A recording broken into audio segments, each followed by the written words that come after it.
একটা ক্যাম্প করানো উচিত, আমাদের দরকার, তাহলে সবাই আগ্রহী হবে, ক্রিকেট বিষয়টা সবার কাছে যাবে।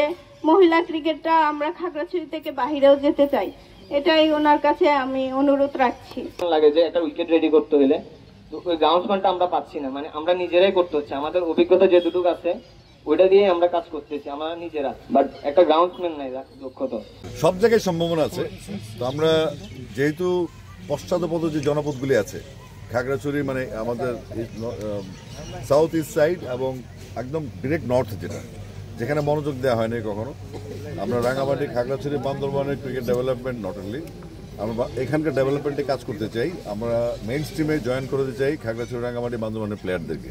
যেহেতু আমি ক্রিকেটের এজ লেভেলের দায়িত্বে আছি, এটা অনেক বড় দায়িত্ব, এবং এই দায়িত্বের অংশ হচ্ছে আমাদের এই কিশোর তরুণরা যারা ভবিষ্যৎ বাংলাদেশকে রিপ্রেজেন্ট করবে। তো তাদের বাংলাদেশকে রিপ্রেজেন্ট করতে বাংলাদেশের ন্যাশনাল সম্পদ হবে তারা, সেটা ট্রিটমেন্টটা ওইরকম হইতে হবে।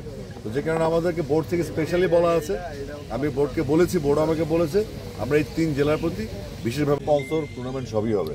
যেহেতু মাঠই নেই, আমাদেরকে প্রথমে লোকেট করতে হবে আসলে স্কুলের মাঠ, যে বাচ্চারা যে খেলবে এদের জন্য 90-70 মাঠ দরকার নেই, এজ লেভেল খেললে।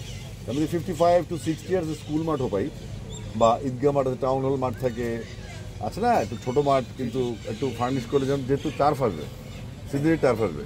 তো আমরা যদি মাঠ হান্টিং আমরা আছে, আমরা এই লিস্টও চাইবো আমরা, যে কোথায় কোথায় মাঠ আছে, যদি পুলিশের মাঠ থেকে পুলিশ লাইন, আর্মির কাছে মাঠ থাকলে আর্মিকে আমি চাইবো, বাচ্চারা খেলবে এবার যেখানে তাদের মাঠে খেলবে, আমরা পারমিশন নিয়ে খেলবো, কোনো সমস্যা নেই। তো মাঠের সমস্যা সবথেকে বড় সমস্যা।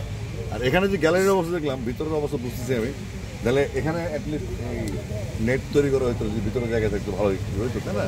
তো ডেফিনেটলি আমার সাথে কালকে এনএসসির মিটিং হবে, আর আমি যখন করি টোটালটাই করি। তো আমি এনএসসিকে বলেছি শুধুমাত্র ক্রিকেট না, টোটাল ফ্যাসিলিটির জন্য 2টা সংস্থাকে একসাথে কাজ করতে হবে। আশা করছি এনএসসির এখন যে গতি, এখন বিসিবির যে গতি, আমরা খুব দ্রুততম সময় আপনাদেরকে রেজাল্ট দিতে পারবো ইনশাআল্লাহ।